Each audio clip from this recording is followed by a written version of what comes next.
जे निष्ठावंत आहेत तेच आज डोंगरावर चढून आलेत बरं का. सहजासहजी परमार्थ करणाऱ्यांचा भेंडाळा मारुती होऊ शकत नाही. त्याला अंतःकरणात टोकाचं प्रेम असावं लागतं, त्याच वेळेस माणूस इथं येऊ शकतो. विडावलं येण्यासाठी रोडच नव्हता, पण आमच्या प्रवीण भाऊच्या माध्यमातून ती सुद्धा वारकऱ्यांची भाविकांची अडचण दूर झाली आणि अत्यंत सुंदर या ठिकाणी रोड प्रवीण भाऊच्या संकल्पनेतून, त्यांच्या सौजन्यातून, त्यांच्या नियोजनातून सगळ्यांना सोबत घेऊन जिथं कमी पडेल तिथं स्वतःची ताकद, स्वतःची पावर लावून त्यांनी हा सुंदर रोड या ठिकाणी परिपूर्ण केलेला आहे. म्हणून आज ही सगळी लहानली वाहनं, मोठ्या गाड्या सगळे येण्याचं हे जे श्रेय जातं हे आमचे प्रवीण भाऊ. आणि मला एक विशेष वाटलं, फोनवर मी म्हणलं प्रवीण भाऊ तुमचं गाव कोणतं? म्हणले अमरावती. म्हणलं अमरावतीचा माणूस भेंडाळा मारुतीच्या दरबारात रोड करतो, हे महाराष्ट्राच्या मातीचं खऱ्या अर्थाने वैभव म्हणावं लागेल बरं का. तसं पाहिलं तर काय फक्त परिसरात पाहुणे मंडळींची त्यांची गावं आहेत, परंतु एक भगवंतावर निश्चिम सेवा आणि भगवंतानं आपल्यावर जी कृपा केली, आपल्या ज्ञानाचा, आपल्या बुद्धीचा, आपल्या अधिकाराचा उपयोग हा समाजासाठी व्हावा हे मनातून जाणवणारे आमच्या प्रवीण भाऊंसारखी मोजकीच माणसं या जगामध्ये आहेत. आणि अशा माणसाची समाजकारणामध्ये, राजकारणामध्ये, धर्मक्षेत्रामध्ये नितांत गरज आहे, असं आपल्या सगळ्यांचं लाडकं व्यक्तिमत्व आदरणीय माझे परमार्थ स्नेही प्रवीण भाऊ इंगळे आणि त्यांचा समस्त मित्रपरिवार आणि त्यांच्या धर्मपत्नी वहिनी साहेब असतील, त्यांचा संपूर्ण परिवार सर, या सगळ्यांना कोटी कोटी धन्यवाद देतो. त्यांच्या विशेष प्रेमातून आजची ही सेवा या ठिकाणी संपन्न होत आहे. विडल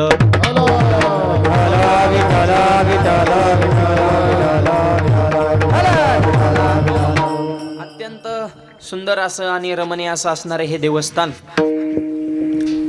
अगदी पिंपळगाव सोडल्यापासूनच आमच्या मनात कुतूहल होतं. म्हणलं नेमका मारुती कधी भेटतोय बा आम्हाला प्रवीण भाऊ.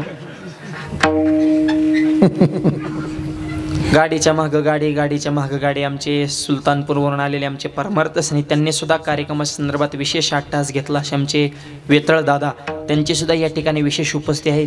त्यांच्यासोबत ज्यांनी संपर्क साधला असे गंगापूरचे आमचे अत्यंत जवळचे पाहुणे माने भाऊ, त्यांनी संपर्क केला. वेतळ दादांनी संपर्क केला. प्रवीण भाऊंचा आग्रह आणि गाडीच्या मागं गाडी फिरत फिरत फिरत. आणि एक वाक्य सांग का, देवस्थान प्रसिद्ध होण्यासाठी अशीच जागा असावी लागते बरं का, निसर्गरम्य.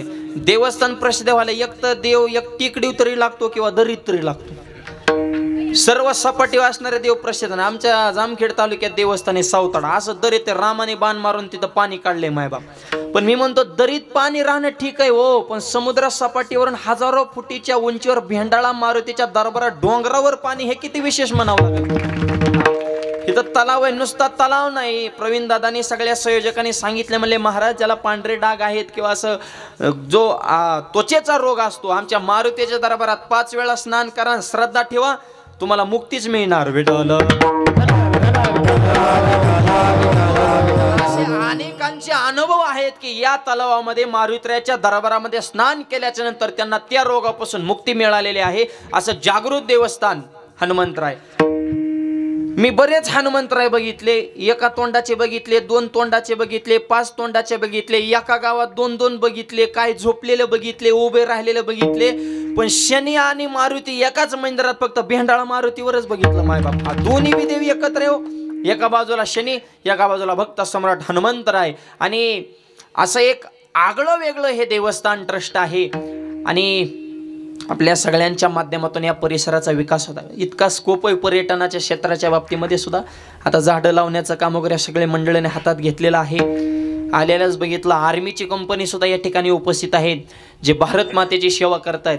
त्या आर्मीतल्या जवानांना हा एरिया ट्रान्सफर केलेला आहे की या ठिकाणी आम्हाला तुम्ही हजारो झाडे लावून द्यावीत. आणि ती काम, ती जोखीम, ती जबाबदारी या भारतीय नौजवानाने स्वीकारलेली आहे.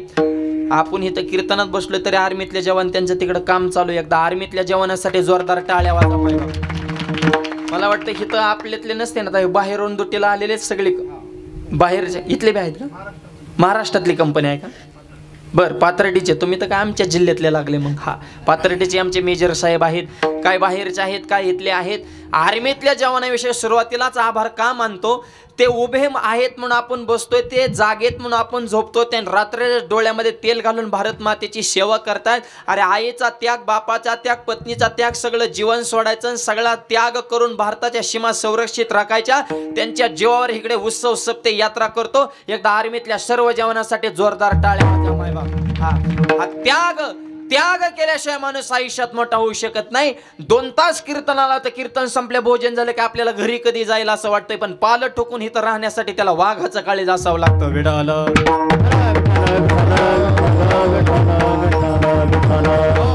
त्याच्यामुळं आज या भेंडाळा मारुतीच्या दरबारामध्ये सगळंच आहे. निसर्ग आहे, पर्यटन आहे, तलाव आहे, मारुती आहे, शनी आहेत, आर्मीतले जवान आहेत, तुमच्या आमच्यासारखे सर्वसामान्य भक्त आहेत आणि मनापासून प्रेम करणारे सर्व भाविक माझ्यासमोर उपस्थित आहेत. आज हनुमान जन्मोत्सव अर्थात हनुमान जयंती आहे, म्हणून हनुमंतरायचं चिंतन व्हावं या हेतून मारुतीरायचं वर्णन करणारा अभंग विडालं.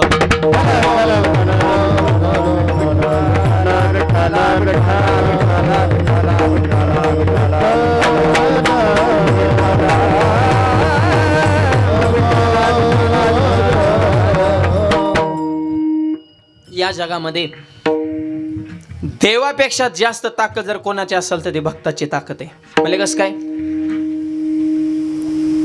अहो रामाचं मंदिर प्रत्येक गावात नाही ना, पण हा वाघ गावागणी वस्तेगणी डोंगरावर सुद्धा आहे.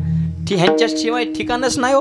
राम नाही अशी कित्येक गाव आहेत, पण हनुमंतरांना आहेत. 99% 1% अपवाद असू शकतो, पण 99% महाराष्ट्र आणि भारत देशाच्या मातेमध्ये हनुमंतरांना पूजनीय मानलं आहे. ते सर्वांना पूजनीय का झाले याचं चिंतनाच्या अभंगात आहे विडावलं. रामापेक्षा हनुमंतराय मोठे. यज्ञ देवतेने जे 4 भाग दिले होते ना, त्याच्यातला 1 भाग गहारीने नेला होता. मग 3 भागाचे 4 भाऊ झाले, राम, लक्ष्मण, भरत आणि शत्रुघ्न. 3चे 4 तुकडे केले तेव्हा 4 भाग झाले, पण 1 अख्खा भाग ह्या वाघाने हाणलाय. ही ताकद जास्त का आहे?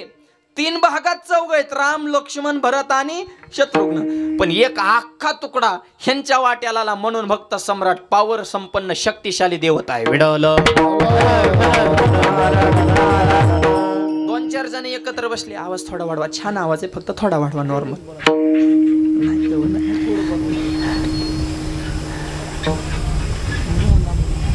2-4 जण एकत्र बसले आणि त्यांचा संवाद सुरू झाला. म्हणजे या जगात सगळ्यात मोठं काय असेल, सबसे बडी कोण? एक मला सबसे बडी पृथ्वी है, दुसरा मला पृथ्वी काहे के बडी, वो तो शेष के माते पे खडी. शेषाच्या डोक्यावर बसली. म्हणले शेष बडा. अरे शेष काहे का बडा, वो तो भगवान शंकर जी के गले में पडा. शेष कशाचा मोठे? म्हणले भगवान शिवजींच्या गळ्यात आहे. मला पुढचा म्हणला शेष बडा, शंकर बडा. अरे शंकर काहे का बडा, उसका कैलाश पर्वत रे रावण एक बाण शेव कड़ा. तो रावण बडा.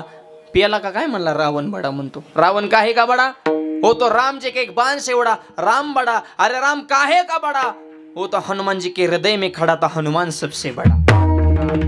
आणि असा हनुमान आपल्या डोंगरावर खडा. आपण बी काय बारीक आहेत का विडाल.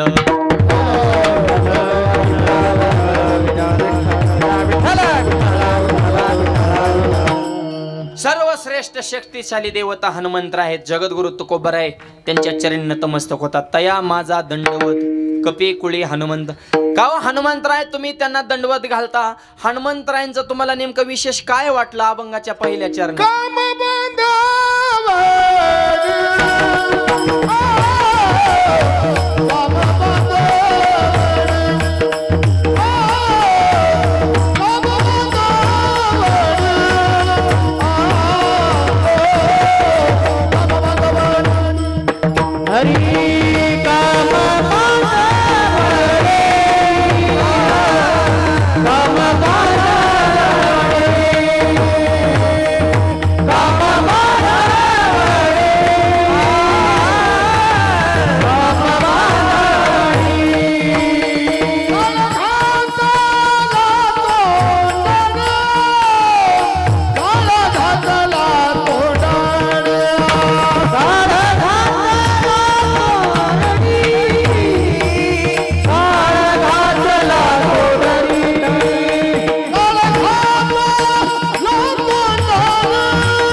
हा थापटा.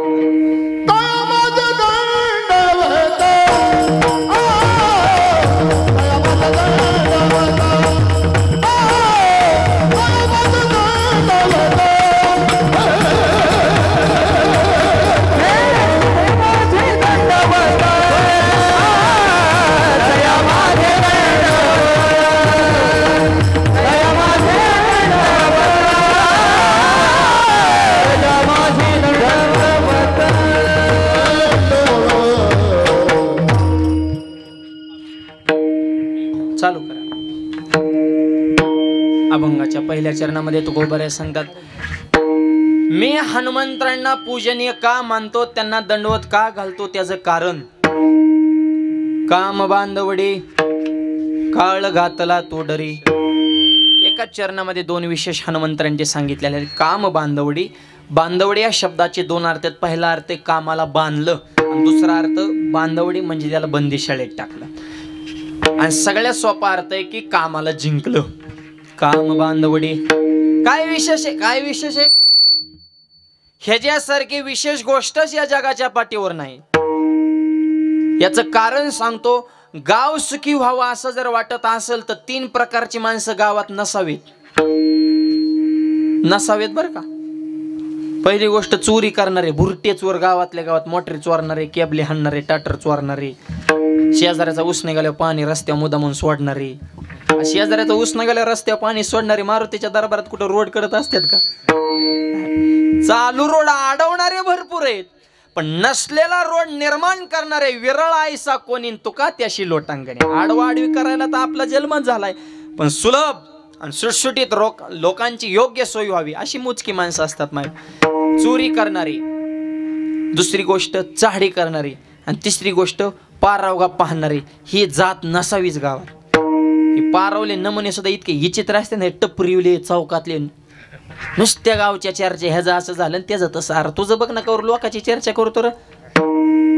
स्वतः माळ घालीत नाही, घातली तिची टिकून देत नाही. एखादा गेला वाऱ्याला, आला माळ घालून गप मराव का नाही, त्याला टोचून म्हणणार थापला काय बुकार, रेटला काय गण, भेटला का विठ्ठल, गेलता का वारेला, वाचली का ज्ञानेश्वरी, झालं का ब्रह्मज्ञान. तो म्हणतो नसती घाती तर बरं झालं असतं भाऊ. पहिलं पियत होतो, निदान मला कोण बोलत तरी नव्हतं, कारण बोललं की मी हानीत होतो. आता बोलता येईना आणि पियता येईना. हे समाज माझी चांगल्याला कधी तुम्हाला खरं सांगतो, प्रवीण भाऊनी इतकं सुंदर नियोजन केलं तरी काय कांच्या डोक्यात गणगण असं कशामुळे करीत असते. अरे करू नको, पण जळू नको ना. तुला काय आम्ही पावती बुक ठेवलंय का, पैसे मागितले, निवांत ये, कीर्तन आहे, पंचपक्वान नाही, डोंगराव निसर्गाचा आनंद घे, तलावात आंघोळ करून जाऊ वाटलं तर उन्हातानाचं, पण येडेवानी करू नको ना. जास्त डोकं लावणार ती संख्या वाढली की खऱ्या माणसाला त्रास होत असतो. ही माणसं कशी अनंत वाचाळ बरळती बर,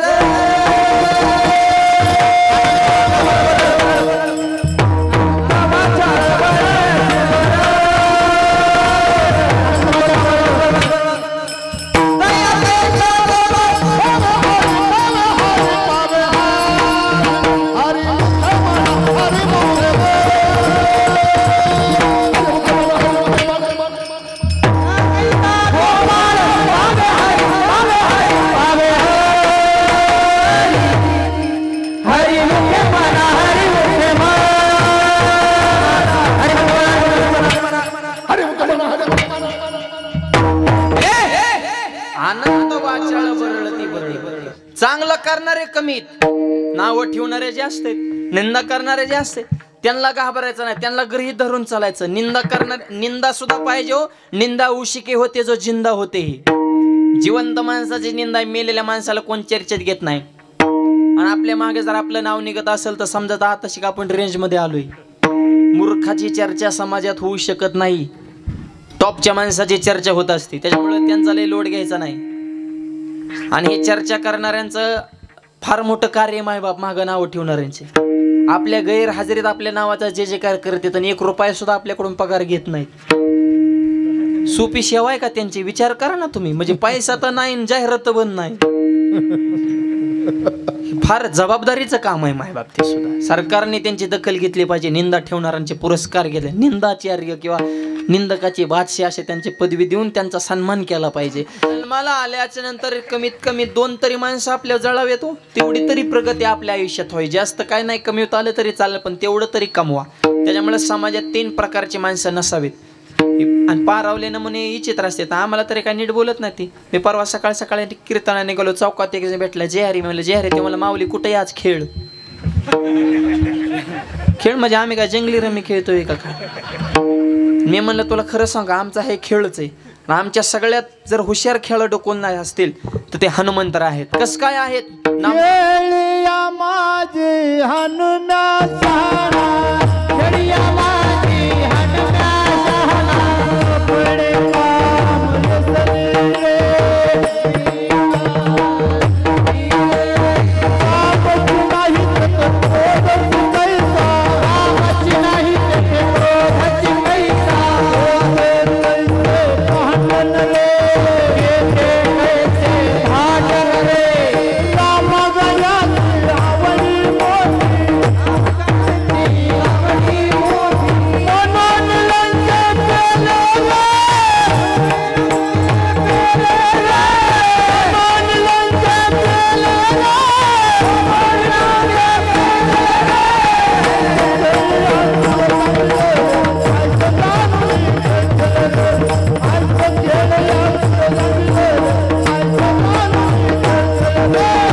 सगळ्या खेळात हुशार खेळाडू म्हणजे हनुमंतर आहे.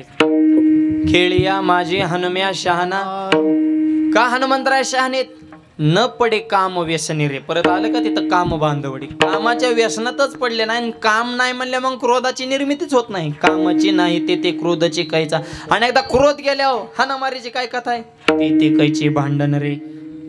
तो म्हणता मग लंका का पेटिवली. भांडण होते ते त्यांच्यासाठी नाही हो. मालकाचे दुश्मन ते आपले दुश्मन. हे कार्यकर्त्यांचं काय असतं मग?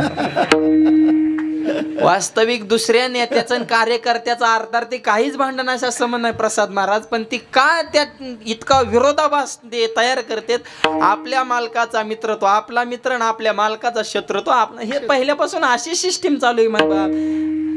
नाही तर हनुमंतरायांचं काय अडचण केली ते बरं राहून आणि काहीच नाही. पण चुकीचं पाऊल टाकतोय. अहंकार आहे, दुर्बुद्धी आहे, देवाला नडतो, सत्कर्माला आडवा येतो. मग तुझा कार्यक्रम करणं ते आमची जबाबदारी. म्हणून लंका जळली. ते काय भांडणाचा विषय नव्हता, ते धर्माचा विषय होता. ते कैचे भांडण रे. रामा गड्याची आवडी मोठी, मनोली लंके पेने रे. हे हनुमंतरायांची ताकद आहे. सगळ्या खेळात हुशार खेळ्या म्हणजे आमचे हनुमंतर आहे. तसं समाज आहे माझ्या. ती कीर्तनाला बी खेळ म्हणतात. कुठेही खेळ काय हे तर आपला विषय चालला होता ना.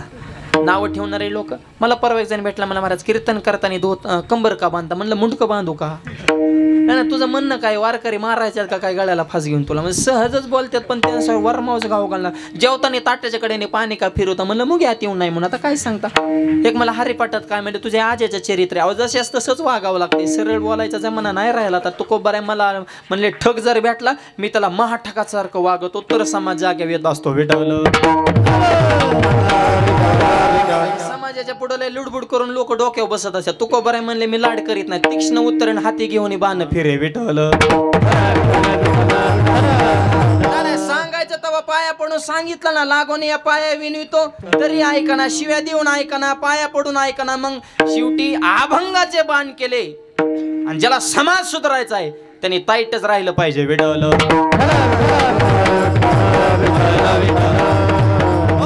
हनुमंतराय खेळिया माझी हनुम्या शहाणा. ताकद रावणाच्या दरबारात जाऊन जर घाबरले असते जे हरी कार्यक्रम झाला असता. तिथं नाही. 56 इंच की छाती. तिथं सुद्धा वजनच हो. काय ताकद. तिथं जाऊन त्यांच्या बागेचा नाश केला. सीतामाया म्हणली हनत्यान मार खाया नाही आलो म्हणली. मार दे आलोय. फक्त वरून ऑर्डर नाही म्हणून थोडं बुजत चालावं लागते म्हणले आम्हाला. नाही आम्ही म्हणले रामाची काय गरज आहे ह्याला हाणायला. ह्याला दुपारी मीच हाणू शकतो. फक्त आता वरच्या मालकाची ऑर्डर नसल्यामुळे आम्हाला लय निर्णय घेता येईना. भेटलं काम बांधवडी हे काय सांगतोय? गावात 3 प्रकारची माणसं नसावेत तर गाव सुखी. 3 प्रकारचे रोग नसावेत तर शरीर सुखी. कफ, वात आणि पित्त हे नसावं तर जरा हे शरीर स्टेबल राहत असतं. 3 प्रकारची माणसं नसावेत, गाव स्टेबल राहत असतं. आणि 3 विकार नसावेत तर परमार्थ स्टेबल राहत असतो. काम, क्रोध, लोभ.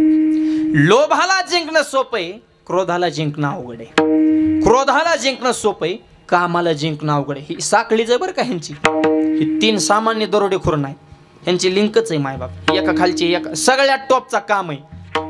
आणि काम किती वाईट आहेत नाथ महाराज सांगा. यडका मदन केवळ पंचानन, केवळ पंचानन, केवळ पंचानन, केवळ पंचानन, केवळ पंचानन,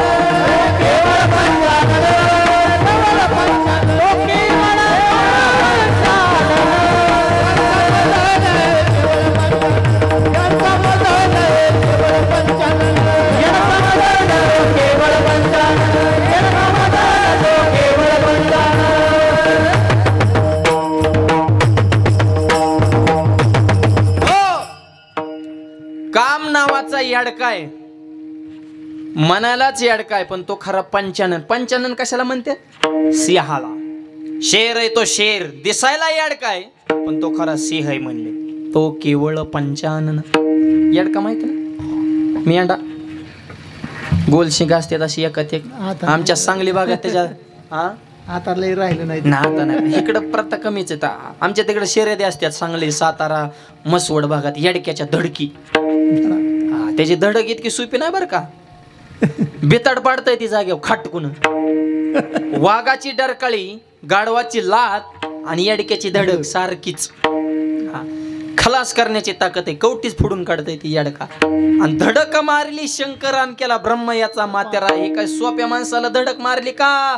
इंद्र, चंद्र, ब्रह्मदेव, नारद, भस्मासुर, वाली, दुर्योधन, रावण आणि विश्वामित्र. घ्या ही लिस्ट. ही काय लोकल माणसं आहेत का? पारा बसून बिड्या वाढणारे दुसऱ्याचे. तंबाखू आहे तर चुना नाही, चुना आहे तर तंबाखू नाही. इतकी लोकल माणसं नाहीत ना इंद्र चंद्र. अशा टॉपच्या माणसाला येडक्याने धडक मारले. आपण तर लय साधा विषय.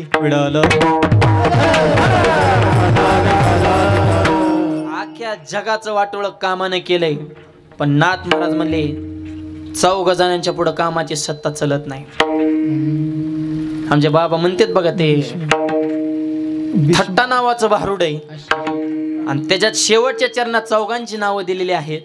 भीष्म, शुक, हनुमान आणि 4था कार्तिक स्वामी जान. या 4 पुढे फक्त कामाने हात जोडला, नाही तर बाकीच्यांची राखच करून टाकली. विठ्ठल. आणि या 4 एक आहेत भक्त सम्राट हनुमंतराय. कामाला बांधलं, कामावर विजय, जितेंद्रिय आहेत आणि कामाला जिंकल्यामुळं काळ घातला तोडरी. तोडरी या शब्दाचा अर्थ, तोडर हा एक प्रकारचा पायातला दागिना आहे. जुन्या काळातल्या माणसाला माहित असन किंवा महिलांना, आमच्या भागात जुन्या माता मला पायात अशा वाळ्या वाक्याचे लहान मुलांच्या हातात पायात असतं, त्यातला मोठा प्रकार तोडा. पायातला तोडा माहित? त्या तोड्यालाच तोडर म्हणतात. त्या तोडरामध्ये घुंगरू म्हणून काळाला बांधलं. हे हनुमंतरायांची ताकद. विडल.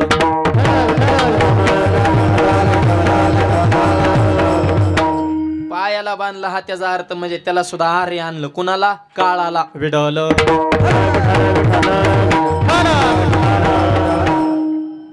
कस काय काळावर विजय? ऐका, काळावर विजय हनुमंतरायांचा का आहे? आज हनुमंतरायांची जयंती आहे. काही जन्मोत्सव म्हणतात, जयंती म्हणतात. शास्त्र असं सांगतं की देवाची जयंती करायची आणि हरिभक्ताची, साधूची, संताची, वैष्णवनिष्ठाची, वारकऱ्याची पुण्यतिथी करायची किंवा समाधी सोहळा करायचा. हनुमंतराय देव आहेत का भक्त? भक्त. एवढं तर सोपं कळते ना आपल्याला. देव राम आहेत हे भक्त. मग भक्त असून जयंती कस काय? विडवलं नाही, प्रश्नच आहे ना.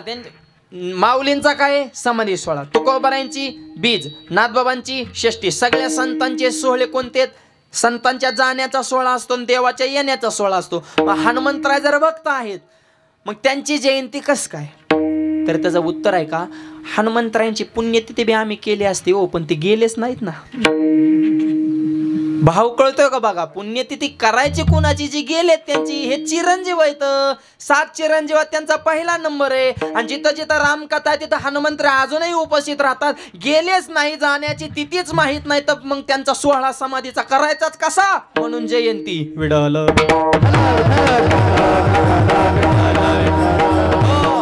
जिथं कथा चालू आहे तिथं हनुमंतराय. आज सुद्धा या प्रसन्न वातावरणामध्ये मारुतीराय सुद्धा मंदिरात डुलत असतील. भाग्य म्हणले भेंडाळा मारुती असे डोंगरावलं, पण लोक नाही विसरले मला. आणि तुम्ही मारुतीला विसरले नाहीत, मारुतीराय सुद्धा तुम्हाला आयुष्यात कधी विसरणार नाही, कृपा केल्याशिवाय राहणार नाही. म्हणून या क्षेत्राची मनोभावे सेवा करा, निस्वार्थ भावनेने सेवा करा. ते शक्तिशाली देव येत आहे. मारुतीचं देणं म्हणजे काय किरकोळ नसतं. मग आपण विचार बी करू शकत नाही त्यांचा आशीर्वाद भेटल्यावर करील ते काय नो हे महाराज.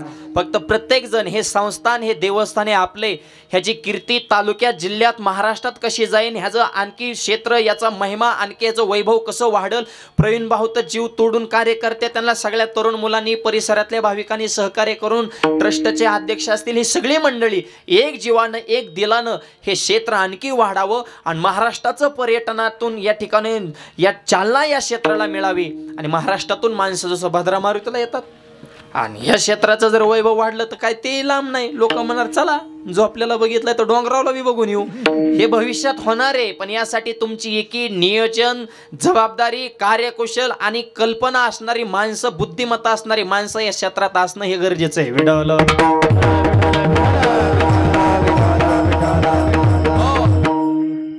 काळावर विजय आहेत म्हणून ते चिरंजीव आहेत.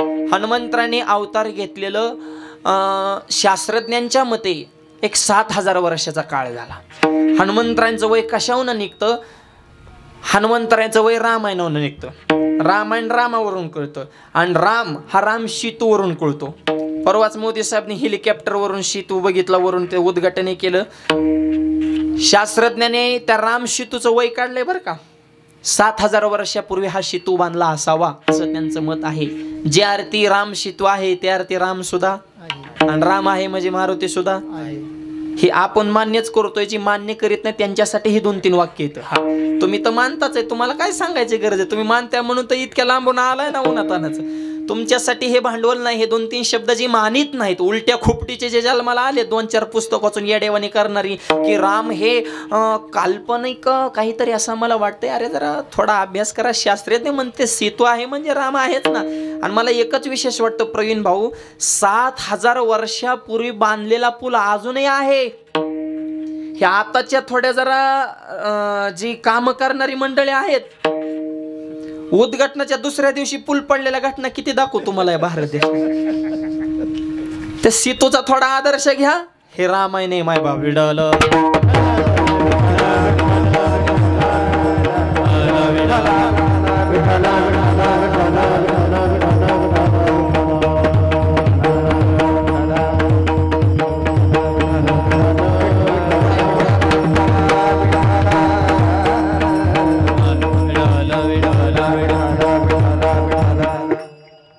आमचे परमार्थ स्नेही संभाजीनगर जिल्ह्यात कीर्तन असल्या कुठेही आवर्जून उपस्थित राहतात. आमचे चरणसिंह राजपूत, आमचे चरणदादा सुद्धा आज या ठिकाणी संभाजीनगरहून सापडलं ना मारुती, पण जरा फिरून आलेले दिसत आहेत थोडे, पण आले कसे गावून आमचे चरणदादा हा राजपूत. बघा त्यांना कळालं माऊलीचं कीर्तन. इतक्या लांबून माणसं इथं म्हणजे प्रेम असतं मायबाप आणि संप्रदायावर जीवापाड प्रेम करणं असे आमचे चरणदादांची सुद्धा उपस्थिती आहे. त्यांच्यासोबत आलेले सर्व आमचे परमार्थ स्नेही त्यांनाही मनापासून धन्यवाद. विडवलं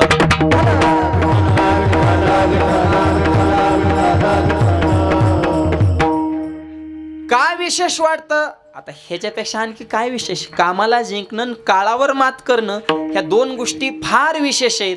सर्वसामान्य माणसाला ते शक्य नाही. ते हनुमंतराने घडवलेलं आहे आणि ताकद बी कमी नाही हो. दुसऱ्याच्या गावात गेल्या माणसं डिरिंग करीत नाहीत, गप बसतात. नको रे गाव दुसऱ्याचं झपकी होते ना आपल्याला येडेवाने करायला. हे वाघ असा झाला, दुसऱ्याच्या गावात जाऊन तिथल्या मालकाची दाढीच जाळली. हनुमंत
ताकद आहे, दाढी रावणाचे जाळे, जाळलेली लंका आवाज, धन्य धन्य म्हणे तुका, ही ताकद हनुमंत.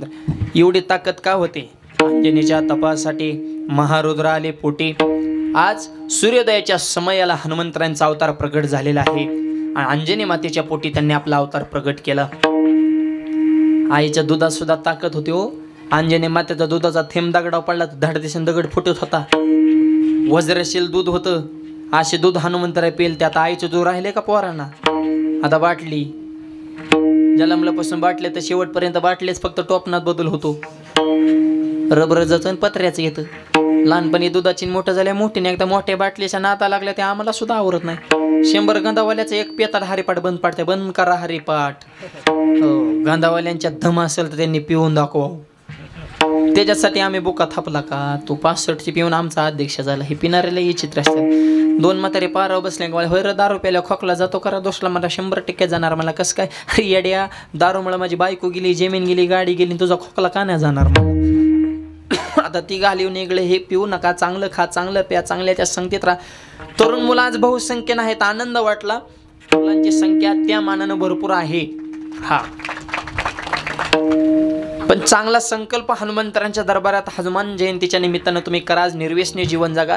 व्यसन करू नका. व्यसन फॅशन वाईट वक्त दिसन तिथं खाली बसन. ह्याच्यात काय भेटन? गुटखा खाल्ला तोंड फुटन, दारू प्यायला लिव्हर फुटन, चांगल्या कामाताला बंधन तुटन, मित्रमंडळ चांगले ठेवायला तर सुरुवातीला पासल्या ताडी तुमची ओळख त्यांना आडी, दारू सुल्यातन गोडी इकावं लागन, महाडी इकली गाडी, बायकोची जीर्ण झाली साडी, लावण्यात दारूला काडी, धरण्यानं तुकोबाची जोडीन, मंकळन परमार्थाची गोडी.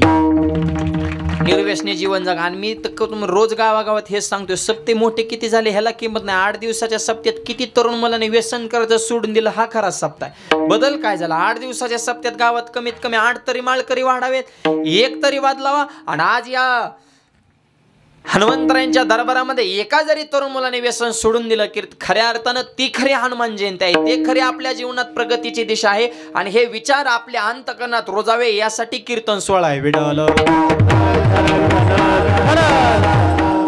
बदलच नसेल तर कशासाठी करायचा हा बी प्रश्न आहे ना. आम्ही जाम झालो सांगू सांगून, तुम्ही पियाक झाले ऐकू ऐकू. तुम्ही काय कमी महाराज वाटा लावल्यात कस? तुमच्यात बदल होतो पण मंडपात आहे तोपर्यंत. मंडपाच्या बाहेर गेला की हाय ते सुरू ना बाको हातावून येडा मळता मळतात मनाला गप्पा. हे ले लांबून लांबून महाराज येतात रे बाबा. काय सांगाव तुला, प्रवीण भाऊनी बी ते हनुमान जयंतीला चांगला निवडून महाराज आणला होता. म्हणजे तंबाखूवारी निवडते ते आम्हाला. बारीकच पिल्लं होतं पण लय झपकिवलं आपल्याला. दुसरा म्हणल्या त्यांनी सांगितलं नाही व्यसन करून. हा गप म्हणला सांगतच असते ते, होय होय म्हणायचंच असते बाळा. आपण बी चांगलं वागले त्यांनी तरी कोणाला सांगाव नीट वागा. वाईट वागणारे आहे तर म्हणून तर चांगलं वागण्याला की त्यांचं नसतं लय रिस्क घ्यायची. त्यांचं कामच आहे बोलायचं, आपलं कामच आहे माना डोलवायचं. त्यांचं नको माना घेऊ, त्यांचा धंदाच आहे तो नका करू ना.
आता तरी पुढे हाच उपदेश नका करू नाश आयुष्याचा. आणि नाहीतरी सगळ्या संतांनी सांगितलंय काय, चांगलं जगा नाम घ्या. ह्याच्या पलीकडे काय उपदेश आहे संप्रदायाचा? भगवंताचं नाम मुखात ठेवा आणि चांगले विचार जीवनात ठेवा. ह्याच्या पलीकडे कोणत्याच धर्माचं काहीच सांगणं नाही. विडवलं म्हणून नका करू नाश आयुष्याचा. शरीर संपदा काय ताकद आहे हनुमंतरायांना. मावळ्या नाही ताकद तशीच होती. वाघासंग कुस्ती खेळायचे, उसाची मुळे हाताने पिळायचे, हंडा हंडा रस गिळायचे, व्यसन करणं टाळायचे आणि छत्रपतीला जाऊन मिळायचे. वजनदार हनुमंतरायांची ताकद. अंजनी मातेच्या दुधात ताकद आहे म्हणून हनुमंतराय ताकद आहे. आणि आयुष्यामध्ये इको थोडा कमी ठेवलं. काही देवता अशा आहेत की त्यांना बुद्धी आहे पण शक्ती नाही. काही देवता अशा आहेत बुद्धी आहे पण शक्ती नाही. काय ना शक्ती आहे पण बुद्धी नाही, पण शक्ती आहे आणि बुद्धी आहे. अशी देवता म्हणजे आमचे हनुमंतराय. बुद्धिमत्ताम वरिष्ठम. नुसती बुद्धी नाही, बुद्धीच्या बाबतीत वरिष्ठ. मनोजवम मारुत तुल्य वेगम. मनोजव म्हणजे मनावर कंट्रोल. मारुत शब्दाचा अर्थ आहे वाऱ्याचा वेग. मारुत तुल्य वेगम, वाऱ्याच्या वेगानं. वाऱ्याचाच वेग होता बरं का. नाही तर लक्ष्मणाला लागली शक्ती कुठं? लंका. आणि द्रोणागिरी कुठे? हिमालया संजीवनी. टाका बरं मी आपला ना कीर्तन संपलं मी आपला टाका. इथं रेंज असेल तर की हे अंतर किती? फक्त एक भारताचं वरचं टोक आणि एक खालचं टोक आहे. बरं दिवस उगवायच्या आधी रस पाजायचा आहे लक्ष्मणाला तर ते जिवंत होते. ते वैद्याने ते सांगितलं होतं. लंकेत एकच डॉक्टर होता आणि त्याला बी अशी रावणाची दहशत होती की लंका सोडून दुसऱ्याला चेकिंग करायचं. मारुतीने घरात सकट उचलून आणला होता. चल बाबा, आमचा मालक लय रडतोय राम, त्यांचा भावावर लय प्रेम आहे आणि बंधू प्रेम रामायणातून शिकाराव.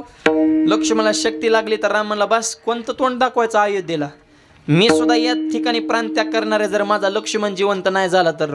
हनुमंतराय म्हणे थांबा, पुढचं बोलू नका, आम्ही कशासाठी कार्य करते. ही तुमच्या वेळ आली तुम्ही रडायचं नाही. नाही नाही हा अपमान आहे कार्यकर्त्यांचा. मला असं जमत नाही. जोपर्यंत आम्ही जिवंत आहे तुम्हाला धक्का लागून देणार नाही. डोळे पुसा. अजून हनमे आहे म्हणले, तुम्ही काय रडता म्हणले. दिवस उगवायला टाइम आहे म्हणले अजून. आणि रातच्या 10ला चर्चा चालू. दिवस उगवाय आहेत किती 8 तास. आणि हे लंकेत मारुत तुल्य वेगम ह्याच्या विषय चालू आहे बरं का. हे श्लोकातला शब्द आहे. मारुत म्हणजे हवा, वायू, आणि त्या वायू म्हणजे वाऱ्यासारखा वेग. डॉक्टरला आणलं. डॉक्टरनी चेकिंग करायला जरा नकार दिला. म्हणले रावणाची परवानगी आणावं लागेल. मारुतीने शिफ्टी हातात धरली गोल फिरवली. तपासतो का कसं का गुंडळू शिफ्टीत. आता शेवटी लईच मग पुढच्याने डायरेक्ट बंदूक डोक्याला लागल्यावर खरं वाकावंच लागतंय ना. आता शेवटी तिथपर्यंत ठीक आहे, पण आता मारुती म्हणा आता शिफ्टीत फेकून दिलं तर ते म्हणला आपल्याला लेकरं वाळत कुठे येड्यावाने करता बघू परत काही करता येईल. म्हणला संजीवनी आणावं लागेल. कुठेही म्हणले ते तिकडे हिमालयात असतात म्हणले. आणि त्याने बी लांबचं गाव सांगितलं. म्हणजे त्याला वाटलं हे आणणं शक्य नाही. थांब म्हणले तू फक्त पळून जाऊ नको, येतो मी. मारुत तुल्य वेगम. ज्येष्ठाचा पाटणे जाग्यावर जय श्रीराम डायरेक्ट उडाला ना बाबा. रावणाला लिंक लागली, तिकडं निघालाय. त्याचे बी कार्यकर्ते होते ना आडवाडवी काढायला. हे कार्यकर्त्यांची कामच आहेत. नेते इशीत बसून आहेत. त्याने काळ नेहमी पाठवला रूप बदलून. तो रामाचं भजन करीत होता. मारुतीला वाटलं राम बघतोय 2 मिनिटं संवाद करू. कायचा संवाद, मारण्याच्या हाणामाऱ्या झाल्या त्यांच्या भान. त्याला झपकिवला. तिथून पुढे गेले. तिथं गेल्यावर बघितलं संजीवनी सगळ्यात चमकायच्या. आता मारुती म्हणले नेमकी कोणची लागते बुवा आता ह्याच्यातले लक्ष्मणाला. बरं एखादी नेहवाहून डॉक्टरने परत म्हणा ही गोळी तुम्हाला सांगितलीच नव्हती. डॉक्टर तरी काय सोपी राहिल्यात का काय. जे लिहून दिल्या ते परत मेडिकलला लावतात. मग जा म्हणले दुसऱ्या आणा. तुम्हाला 300ची सांगितली त्यांनी 500ची आणली. चक्कर येईल म्हणजे जास्त पॉवर सिस्टीम ठरली ना. हनुमंतराय बुद्धिमत्ताम वरिष्ठम. सगळ्यात चमकत्यात आहे का. थांब. जे रूप प्रगट केलंय डोंगराच्या खालून हात घातला टरा टरा डोंगर फाडला. उच्चाला द्रोणागिरी. परत जय श्रीराम उड्डा. आणि आता अयोध्येच्या हिमालय तिकडेच आहे ना उत्तर भारतात. भरत नंदीग्रामात बसले. ते भारताला वाटलं काय चालवलंय भाऊ. भरताने बाण टाकला, घेतला मारुतीला खाली ओढून. तिथं परत वेळ म्हणजे माणसं किती वाट लावायच्यात एका रातीत ह्याचा विचार करा. ही मोठं होणं सोपं नसतं. प्रवीण भाऊ जावे त्याच्या वंशात तेव्हा कळे काय नेहमीला हाणला. भारताशी संवाद द्रोणागिरी सगळ्या चमकायच्या. भारताचं समाधान केलं म्हणले काय नाही म्हणले. आता एक थोडाच काय राहिलाय, 2-3 महिन्यात होईन म्हणले सगळं पटांगण रावणाचं. ठीक आहे, तिकडे युद्धाचं आता आम्ही सेतू बांधून पुढे गेले, सगळं सांगितलं भारताला, तुम्ही टेन्शन घेऊ नका, तुम्ही तयारीला लागा म्हणले स्वागताला. इकडं जरा फटाके वगैरे शूटिंग, झेंडे फिंडे, दारासमोर सडा, रांगोळ्या काढा, गुड्या वगैरे तोरण उभरायची तयारी करा, लवकरात लवकर आम्ही आता येतोय माघारी म्हणले. मग भरत खुश झाला आणि मग परत रातीतला पराक्रम आहे बरं काय, फक्त एका रातीतला. मारुत तुल्य वेगम. मग ते वेग कसा असेल म्हण, वाऱ्याच्या वेगानं. वाऱ्याचा वेग त्यांच्यासाठी विशेष नाही, कारण वायुदेवतच त्यांचे वडील आहेत ना, त्याच्यामुळं वाऱ्याच्या वेगाला काय त्यांचं विशेष आहे. संजीवनी 5 दिन. मग लक्ष्मण उठला का, मनोजवम मारुत तुल्य वेगम जितेंद्रिय बुद्धिमत्ताम वरिष्ठ. जिथे वातात म्हणजे वानर युत श्रीराम दूतम शरणम प्रपदे. श्रीरामाचे दूत आहेत. वानर युत मुख्यम म्हणजे वानराचे जे शेण आहे त्याचे मुख्य सेनापती. वानर युत मुख्यम श्रीराम दूतम शरणम प्रपदे. एका श्लोकात हनुमंतरांचा जेव्हा नुसता श्लोक ऐकायचा नाही, त्याच्या शब्दाचं चिंतन करायचं. विठ्ठल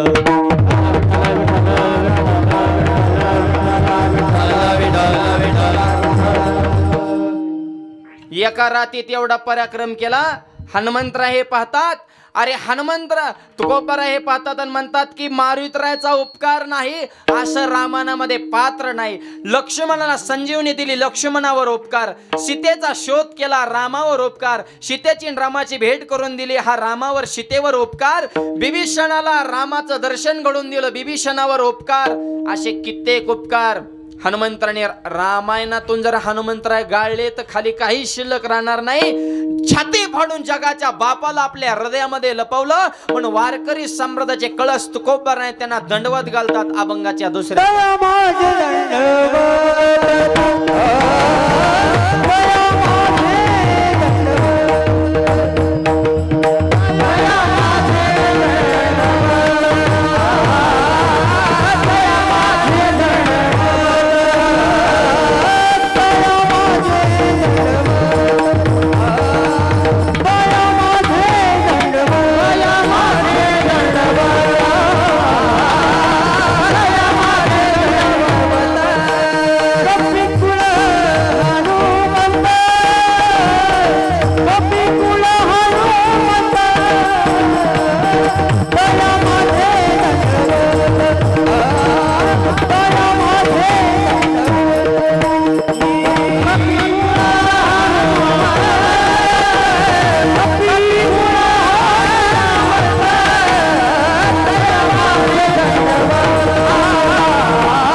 माझे दंडवत.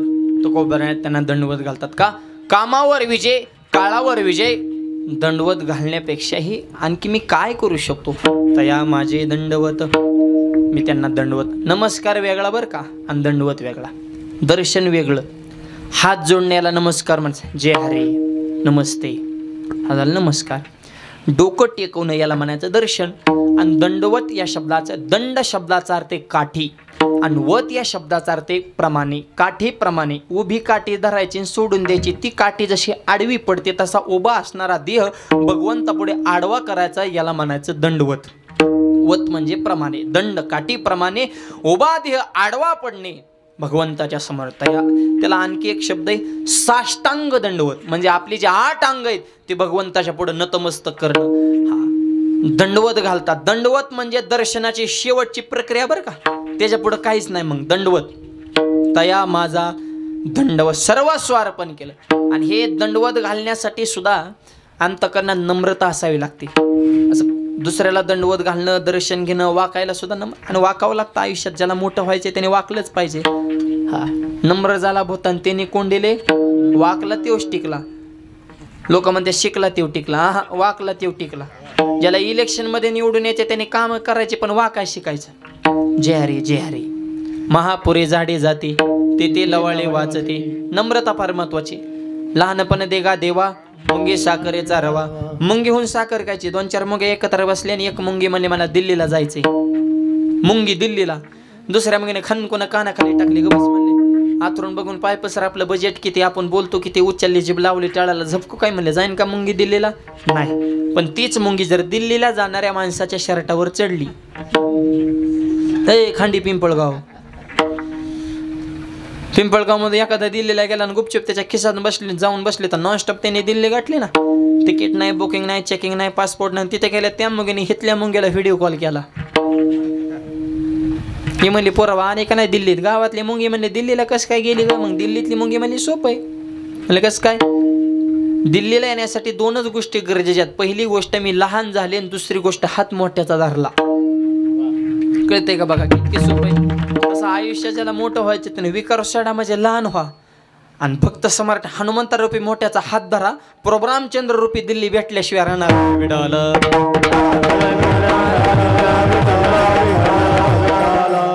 हरी प्राप्ती शिव पाय धरावे. हो हे संतच आहेत ना, हे भक्तच आहेत ना. यांचे पाय धरा तर रामाची भेट आहे. विडाल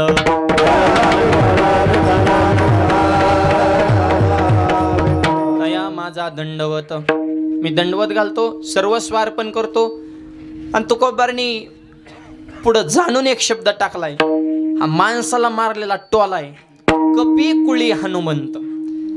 कोणत्या कुळात जन्माला आले? कपी म्हणजे वानर.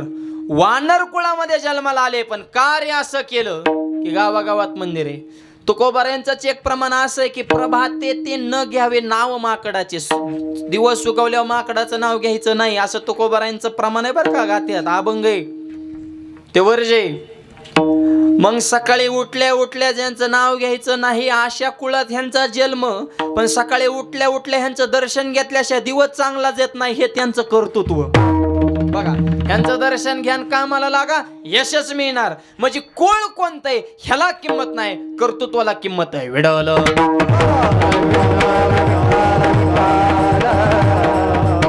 जाती पाती परमार्थात मोठेपणाच नाही. ज्ञानोबऱ्यांची कोवी वरी देहाचे नावे पशूंचेही लाभो. पशूंचा देह असेल तरी चालल. रेडा काय माणूस आहे काय? झालं का नाही रेड्याचं मंदिर? हनुमंतराय वानर कुळात जन्मले. जांबवंत कोण आहे? पालवे महाराज अस्वल. पण सगळ्याचा मोहर काय पुढं? या माझ्या महाग मी हाय वाढदाव काल हे. आणि जटायू पक्षीच आहे ना, गीत पक्षी मायबाप. ही रामाने असलीच गँग गोळा केली सगळी. तुम्हाला खरंच सांगतो. शबरी भिल्ल समाज. आपल्या गावात एक पुतळा दिसला मला यात आता. एकलव्यच आहे का? हा एकलव्यच आहे ना. हा बाणावूनच ओळखले मी. म्हणलं भिल्ल समाजातच होता ना वाघ. तो झाला का नाही पुतळा? उत्तर प्रदेश मधला गडी, पण महाराष्ट्रात पुतळा ह्याला कार्य म्हणायचं. गुरुने नकार दिला. म्हणले आम्हाला वरून राजाची ऑर्डर आहे. म्हणले कुणाच्या बी लेकराला शिकवाय नाही. ठीक आहे महाराज, गुरु तुमचा दोष नाही. तुमच्यावर ही जे प्रशासनाची यंत्रणा ही तुमची इच्छा आहे शिकवायची, पण ही यंत्रणा वाईट असते. आणि म्हणले मग तुम्ही आम्हाला शिकवू शकत नाही तर चालेल. ज्ञानोबरांची 18व्या अध्यायात एक ओवी बघा. श्री गुरुचेनी नावे माती डोंगरी जयापाशी होती. त्यांनी कोळी त्रिजगती एकविध केली. काय ताकद आहे आमच्या मायबाप.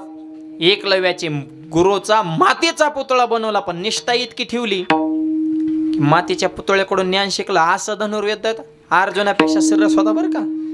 हे कळलं होतं म्हणून तर अंगठा कापून घेतला. ही मोठी काही सोपी नसते. तर हे प्रस्थापित माणसं म्हणले गुरु दक्षिणा द्या, पण गुरुवर निष्ठाच होती. दिला अंगठा मायबाप. एकलव्य मायबाप मातीच्या पुतळ्याकडून ज्ञान घेतलो.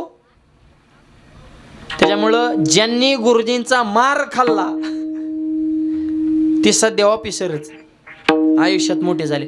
आणि जी गुरूंवर गुरु राखली ती गुरांना महागायची. हाई खो. आणि गुरु बी तसे पाहिजे नाही तर गुरुच वाड्याला माणसं धरतात इथं.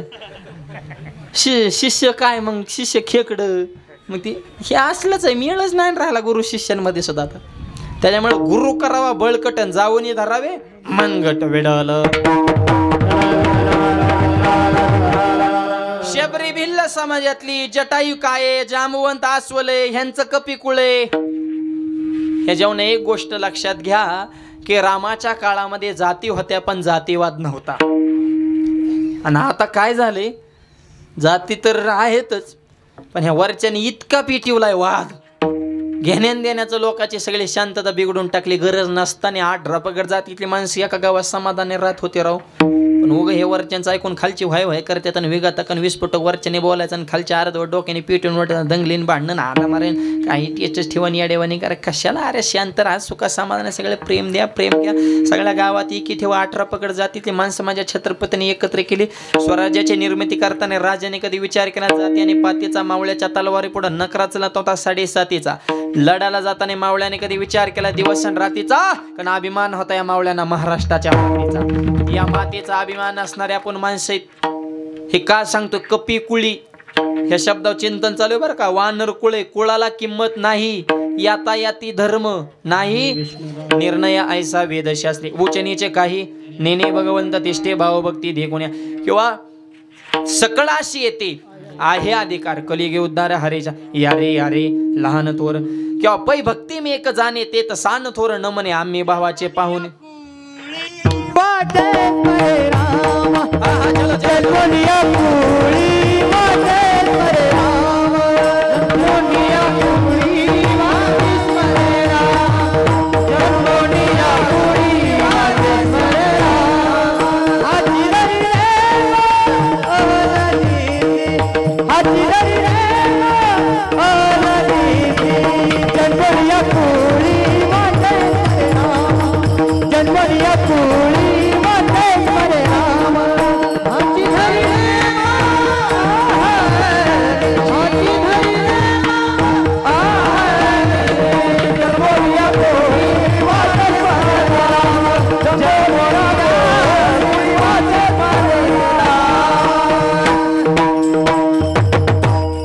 जन्मोनिया कुळी वाचे स्मरे राम.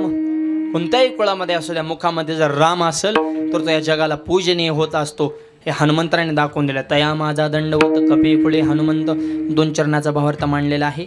राहिलेल्या 2 चरणाचा भावार्थ उर्वरित वेळेमध्ये पाहू. हातानं टाळी, मुखानं नाम. सर्वांनी प्रेमाने भजन करायचं आहे.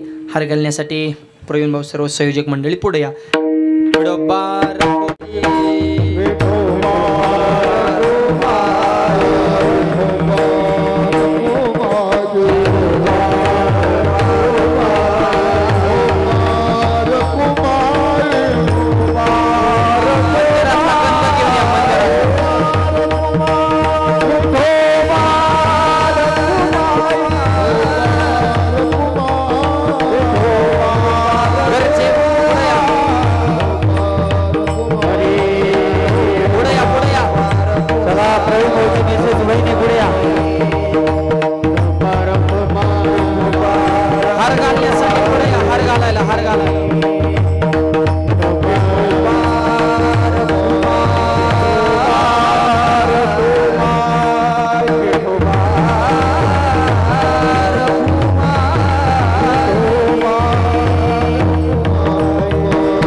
काम बांधवडी काळ गातला तो डरी तया माझा दंडवत कपी कुळे हनुमंत.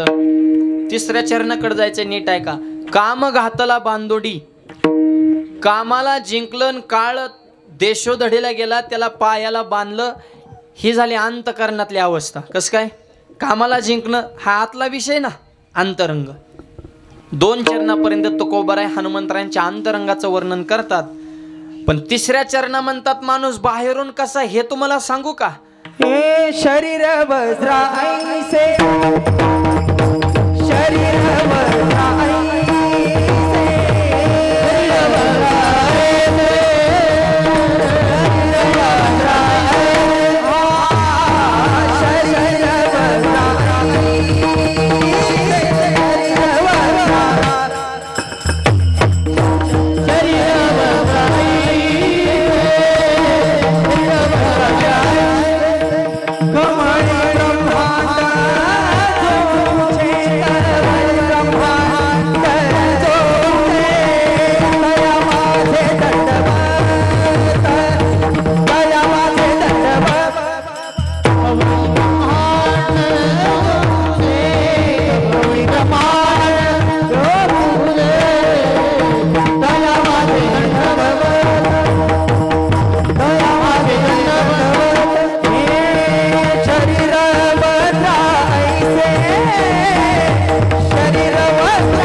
वज्रासारखं शरीर वज्रा ऐसे.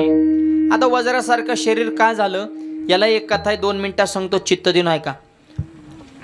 आज अवतार प्रगट झाला सूर्योदयाच्या वेळेस. भूक लागली म्हणले आणि सूर्य दिसला. उपजिताचे बालपणी गिळू पाही वासर म्हणी.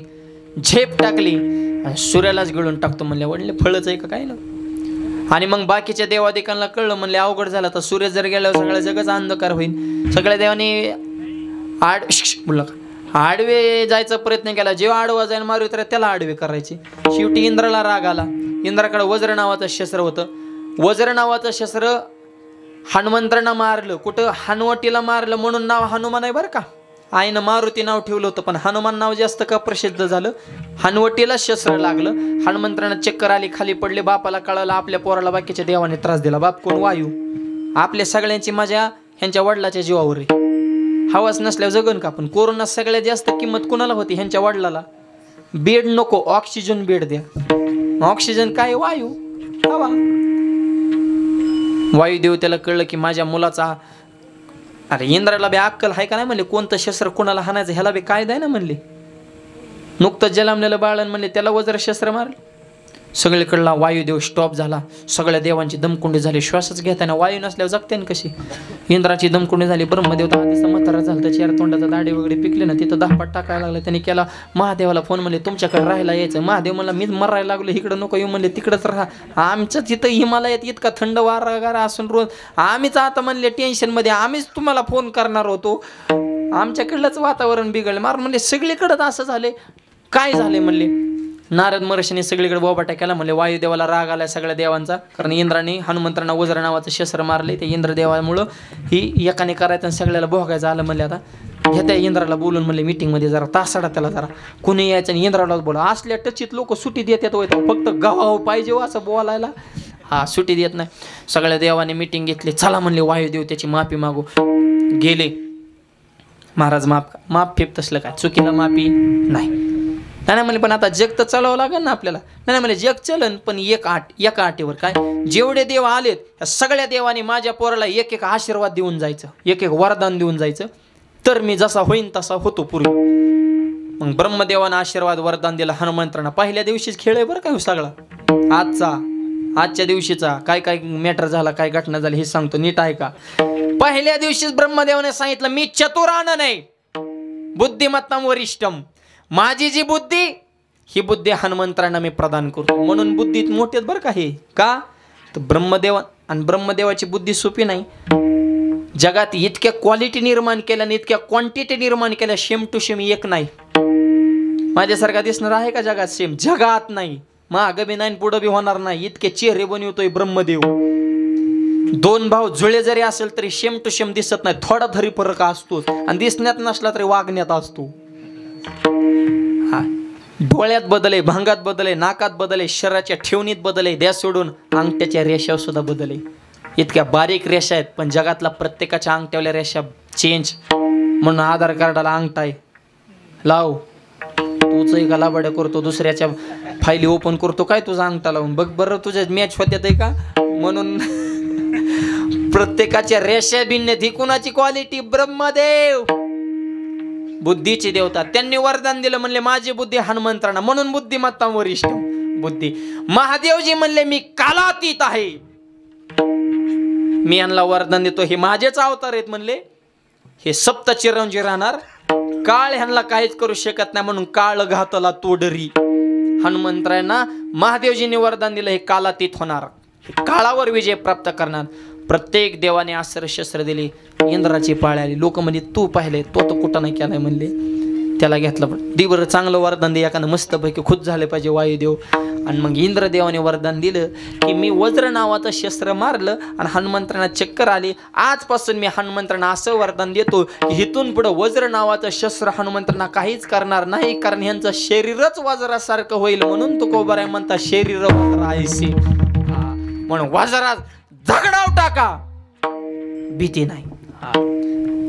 कशात बी मायबाप वज्रासारखं शरीर आहे मायबाप, म्हणून तर पराक्रम आहे. कवळे ब्रह्मांड जो पुच्चे, ब्रह्मांडाला वेडात टाकणारी शेपटी, वज्रासारखं शरीर, हे हनुमंतरायांची ताकद आहे. आणि अशी हनुमंतरायांची असणारी ही बौद्धिक ताकद, शारीरिक ताकद, मानसिक ताकद आपल्यामध्ये यावी म्हणून हनुमंतरायांची सेवा करा. हनुमंतराय आपल्यावर कृपा केल्याशिवाय राहणार नाही. आणि सगळ्यात महत्त्वाचा विषय हनुमंतरायांचा असेल ते नामधारक आहे. लंका जाळली, मेरू पर्वत आणला, पराक्रम केला, हे सगळं करून शेवटी रामाच्या पायाजवळ बसून येत नाही. सेवावृत्ती कशी असावी हे हनुमंतरायांकडून शिकावं. आयुष्यात किती मोठं व्हा, पण पाय जमनीव कशी ठेवायचे हनुमंतरायांकडून शिकावं. एवढा पराक्रम केला, बाकीच्या वानर सेनेने हनुमंतरांना गाठलं, ते लंका फिंका जाळून आल्यावर म्हणजे तुम्ही नेमकं काय केलंय ते रामाला सांगा ना.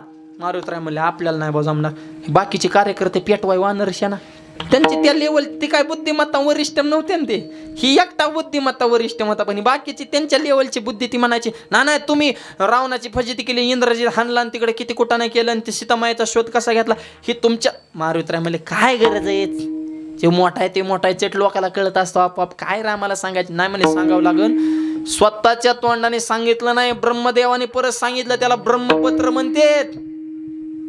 म्हणजे स्वतःचा मोठेपणा स्वतःच्या तोंडाने सांगितला नाही. ब्रह्मदेवाने रामाला पत्र पाठवलं, तुम्ही ज्याला हनुमंतराय सेवक म्हणता त्यांनी काय पराक्रम केलाय. ही आयुष्यातली तत्व घेण्यासारखी आहेत, हे हनुमंतरायांकडून शिका. या निमित्तानं जाता जाता तरुण पिढीला एक उपदेश करतो, शरीर संपदा कमवा, विचारानं संपन्न व्हा. ज्ञानोबराय, तुकोबाराय, छत्रपती शिवाजी महाराज, स्वामी विवेकानंद, धर्मवीर संभाजी महाराजांच्या पदपरीक्षेने पावन झालेल्या महाराष्ट्राच्या मातीतले आपण माणसे, आपल्या बुद्धीवर आपला अंकुश असावा, आपले निर्णय, आपली विचार क्षमता आपल्या ताकदीत, आपल्या आवाक्यात असावी. ह्याचं त्याचं ऐकून आयुष्याचे निर्णय घेऊ नका. आपलं ज्याचं त्याला कळलं पाहिजे, आम्ही सांगायचं तुम्ही ऐकायचं, तुम्ही एवढे बुद्धू नाहीत. ज्याचं त्याला कळतं चांगलं वागायचं सांगावं लागतं, आणि वाईट वागायचं बरं सांगावं लागत नाही. हे तरुण मुले लक्षात घ्या.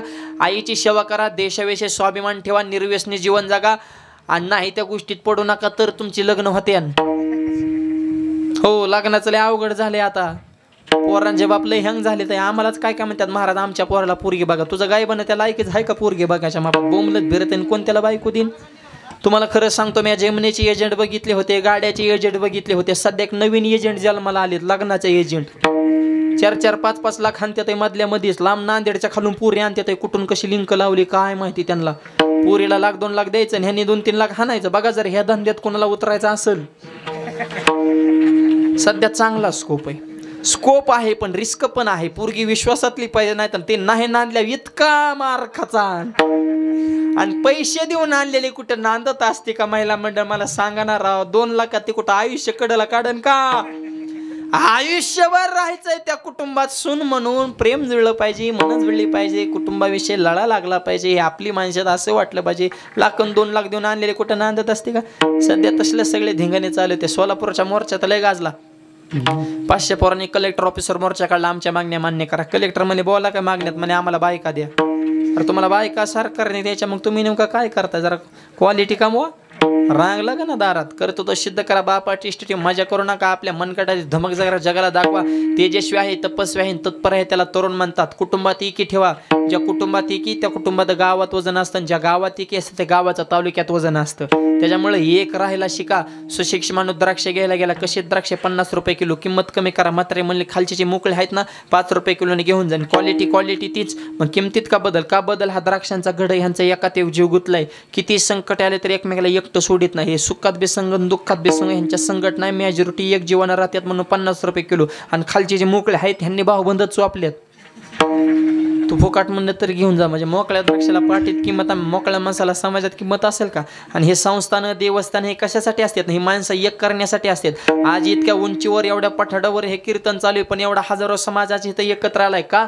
ही धर्मकार्याची ताकद आहे. दुसरीकडे कुठं माणसं एक होते? चिरणदादा मला सांगा तुम्ही, यात्रेत बी नाही, जत्रेत बी नाही. आता यात्रा सुरू झाल्या तिथं बी पिऊन राडाच पियाताडे काय यात्रा जत्रा होऊन देतात होय, तिथं धिंगाणा करतात. सभेला बी पैसे देऊनच आणावं लागतात. ती बोंबालत्यात 500 ठरलं आणि 300 दिला आम्हाला. म्हणजे ज्यांनी सभा ठेवली त्याचं पत्रकारापाशी वाजून टाकतात. जयंत्या करतात, त्याच्यात जातीवाद चालत. जागाच कुठं राहिली? एवढी एक जागा आहे माझ्या ज्ञानोबा आहे, तुकोबराच्या दरबारात आहे. माणसं एक जीवाने एक होतात. वारकरी संप्रदायाची ताकद आहे. म्हणून तर आमच्या प्रवीण भाऊने एवढा सुंदर कार्यक्रम या ठिकाणी कीर्तनाचा सोहळा आयोजित केला. या निमित्तानं अन्नदान घडतंय, ज्ञानदान होतंय, विचाराची देवाणघेवाण होते, भगवंताच्या नामाचा जयजयकार घडतो, एक सात्विक कार्यक्रम आयोजित होतो. आणि या भूमीचं हे नंदनवन घडवण्याच्या दृष्टीनं हे फार महत्त्वाची गोष्ट आहे. आणि असं हे सुंदर कार्य या ठिकाणी घडतंय. म्हणून हनुमंतरायांचे हे चांगले गुण आपल्या जीवनामध्ये यावेत यासाठी धर्ममंडप आहे. 3 चरणापर्यंत हनुमंतरायांचा पराक्रम सांगितला बघा बरं का. पण शेवटचं सार, एवढा मोठा पराक्रम जरी झाला तरी स्वतःला ते मालक समजत नाही, ते सेवक समजतात. कुणाचे सेवक आहेत?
नाकातून सनेचा आवाज काढते ते सगळ्यांनी ऐका.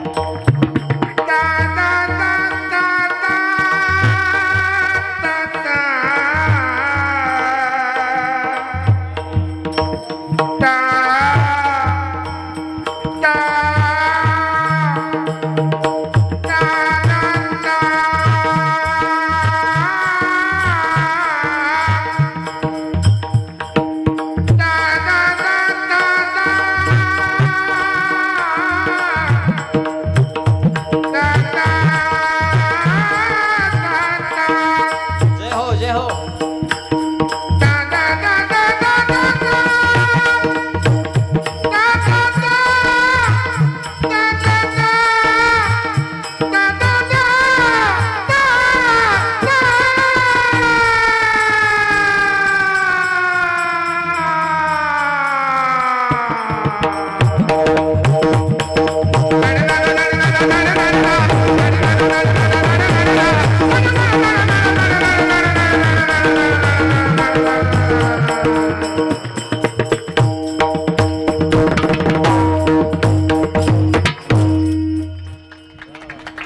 अभंगाच्या शेवटच्या चरणामध्ये तुकोबारे सांगतात, रामाच्या सेवका शरण आलो मने तुका. एवढं सगळं असून सुद्धा शेवटच्या चरणामध्ये सगळा सार आहे. ते रामाचे सेवक स्वतःला म्हणून घेतात आणि जिथं रामाचं मंदिर असेल तिथं गुडघ्यावर हनुमंतराय बसून आहेत. रामाच्या सेवका ही झाली सेवावृत्ती.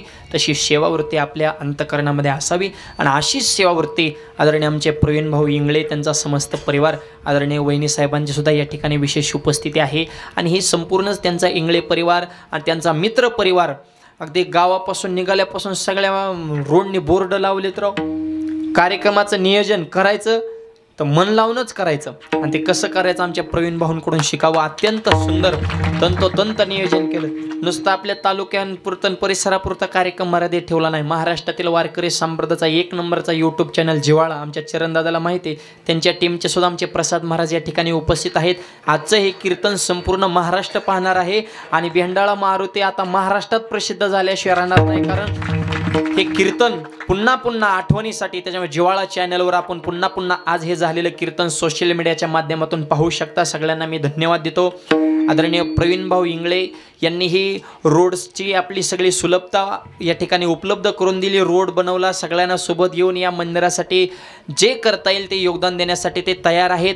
आणि अशीच ही हनुमंतरायांची सेवा आमच्या प्रवीण भाऊंच्या हातून घडावी. हे कार्य करण्यासाठी भगवंताने त्यांना उदंड असं आरोग्य, आयुष्य आणि बळ द्यावं अशी मी या ठिकाणी विनंती करतो. त्यांचा समस्त मित्रपरिवार त्यांना सुद्धा कोटी कोटी धन्यवाद. ट्रस्टचे अध्यक्ष सगळी मंडळी असतील, संस्थान, त्यांनाही मनापासून मी धन्यवाद देतो. या निमित्तानं कार्यक्रमाला ज्यांची विशेष उपस्थिती, माझे गुरुवर्य, माझे वडील सुद्धा आज या ठिकाणी, आदरणीय भाऊ वडिलांची सुद्धा या ठिकाणी विशेष उपस्थिती आहे. महाराष्ट्राचा पहाडी आवाज आमचे भाऊसाहेब महाराज, त्यांची उपस्थिती आहे, त्यांनाही धन्यवाद देतो. तसेच सगळे आपल्या परिसरातील गायक वादक मंडळी सुद्धा या ठिकाणी उपस्थित आहेत. सुंदर असे मृदुंगाची साथ करणारे आमचे मृदुंगाचार्य अमोल महाराज असतील, गायनाचार्य गोकुळ महाराज, सुनील महाराज, सोपान महाराज आणि दीपक महाराज, हे सगळे महाराष्ट्रातील नामांकित मंडळी आज या मारुती संस्थांवरती हा ब्रह्मनाद निर्माण करण्यासाठी उपस्थित आहेत. या सर्व गायक वादक मंडळींचे सुद्धा आभार मानतो. संभाजीनगरहून आवर्जून उपस्थित झालेले आमचे चरणदादा राजपूत, त्यांचा समस्त परिवार, त्यांनाही मनापासून मी धन्यवाद देतो. आणि एवढा उन्हाचा कालावधी असून सुद्धा महिला मंडळी, अहो येताना बघत होतो आम्ही तरी गाडीत आलो, पण अशा मावल्या होत्या बसत उठत ठेप करीत करीत पाण्याची बाटली पेत मग त्या वन भोजनाला चालल्यावरच कार्यक्रम. अगदी एकदा झाडण थोडा पाऊस पडला बघा कसं दिसतं. ही महाबळेश्वर सारखंच वातावरण आहे मस्तपैकी. आणि आणखी ही झाडं एकदा वगैरे वाढले. आता तर काय आर्मीतल्या लोकांनी हे काम हातात घेतले म्हणजे त्यांचं लय शिस्तबद्ध काम असतं, आपल्यासारखं नाही. त्यांचं नियोजनबद्धच काम असतं मग. त्याच्यामुळं त्यांच्याही सौजन्यातून काय म्हणले हा त्यांच्याही सौजन्यातून हे सुंदर या ठिकाणी विकास आपल्याला पाहायला मिळणार आहे. आणि आर्मीतल्या लोकांविषयी माझ्या मनामध्ये खूप प्रेम आहे. कारण आमचे दाजीसुद्धा आर्मीत आहेत आणि आमचे मामासुद्धा आर्मीमध्येच होते, परंतु त्यांना एक 2016 साली लढता वीरगती प्राप्त झाली. सोलापूर जिल्ह्यामध्ये आप्पासाहेब काटे ही देशासाठी प्राण अर्पण करणारी माणसं या महाराष्ट्राच्या मातेमध्ये आहेत, म्हणून देश सुरक्षित आहेत. म्हणून त्या सर्व जवानांचे सुद्धा मी आभार मानतो. वाणीला पूर्णविराम. पुढचं नियोजन संयोजक मंडळी 2 मिनिटात सांगतील. कृपया 2 मिनिटं कुणीही उठू नये हे सगळ्यांना विनंती. ज्ञानेश्वर